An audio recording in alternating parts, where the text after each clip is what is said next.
High guys, self care series episode 1-এ তোমাদের প্রত্যেককে স্বাগত জানাই।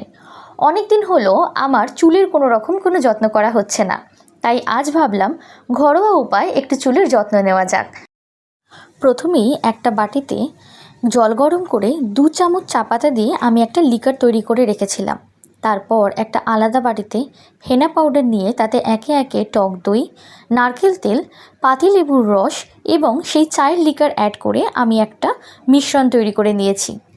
এরপর আমি ঠিক যেমনভাবে স্কাল্পে সেকশন করে করে অ্যাপ্লাই করেছি, ঠিক সেইভাবেই ধীরে ধীরে পুরো স্কাল্পে অ্যাপ্লাই করে নেওয়ার পরে এটাকে হেয়ার লেন্থে ব্যবহার করতে হবে। এরপর আধ ঘন্টা থেকে 45 মিনিট অপেক্ষা করবার পর প্রথমে নর্মাল ট্যাপ ওয়াটারে, তারপর শ্যাম্পু দিয়ে তোমরা এটাকে সুন্দর করে রিন্স আউট করে নেবে। নারকেল তেল এবং টক দই ব্যবহার করবার ফলে চুলকে ন্যাচারালি ময়শ্চারাইজ করতে সাহায্য করে, আর পাতিলেবুর রস ব্যবহার করবার ফলে ড্যান্ড্রফের সমস্যা দূর করতে সাহায্য করে।